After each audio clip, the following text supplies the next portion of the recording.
Hello again everyone, I'm Jamie and welcome back to TrikBrix. Today we're going to take another step in our Adventures Retrospective series by having a look at set number 2996, Adventurer's Tomb. This was another limited release containing 81 pieces, including 2 minifigures, and it retailed for $8 in the US.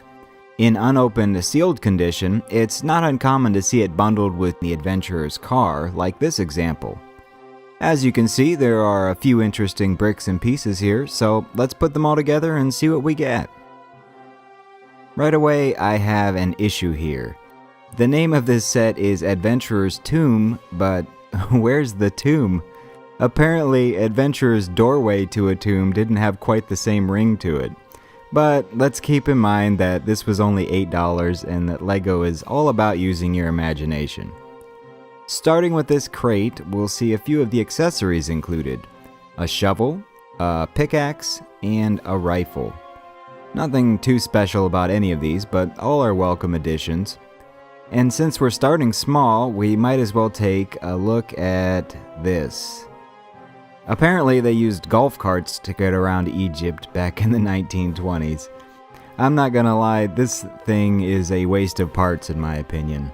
It's very similar to a polybag style set that came out the same year, and there's a reason I'm not reviewing any of those in this series.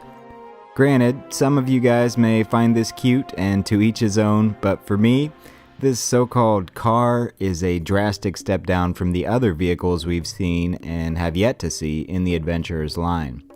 The only redeeming factor I can see here is the grill element, which can be removed and used on something else. I would have much rather seen no vehicle at all and instead have the piece count used here added to the main portion of the set. Because as I alluded to a moment ago, it's a bit lacking in the completion department. If I had owned this as a kid, the first thing I would have done was build somewhere for these doors to lead to.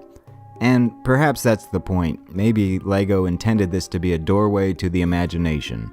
And as doorways go, this is indeed a fine example.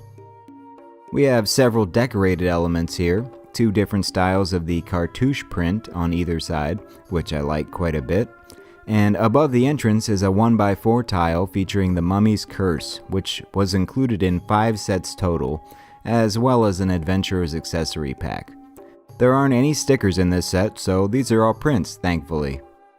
I like these black slope pieces up top, which add some shaping to the architecture, as do these 1x1 round bricks. Like I said, this is a very nice doorway and might work better when paired with one of the larger sets as opposed to being a standalone build. The doors themselves open inward, which in turn leads us to this sarcophagus.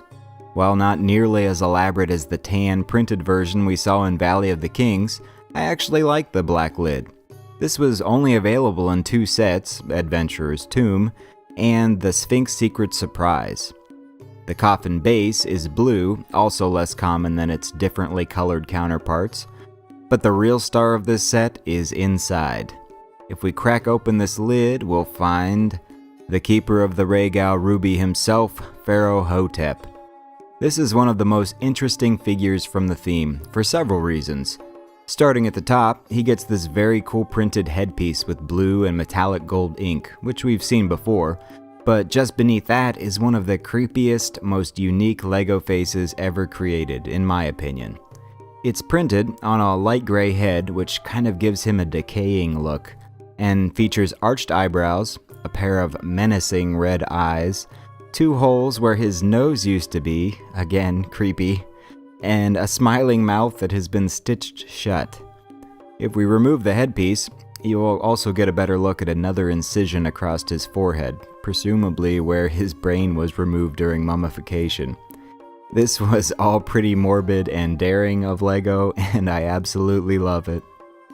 And the details don't end there. His torso has a bit more of the always nice metallic gold ink on this collar here, and a breastplate pattern in sort of a bluish lavender color. And check this out, printed legs and toes. Leg printing is commonplace today, but in the late 90s it was revolutionary. I'm not certain which minifigure was the very first to feature it, and if you know, please share it in the comments, but I would venture to guess that this has to be one of the first. and to this day I can only think of a handful of figures that have printed toes. As for accessories, he's given the one thing that everyone else is after, the Regao Ruby. Granted, it's just a standard gemstone element, but in Pharaoh Hotep's red hands, it becomes something a bit more magical. This is an exquisite minifigure. It was incredible back in the day, and it still maintains its uniqueness and charm. Even if you don't own a single Adventurers set, I'd recommend adding this guy to your minifig collection. Interestingly, there aren't any heroes in this set, so the only other character we get is the evil Lord Sam Sinister.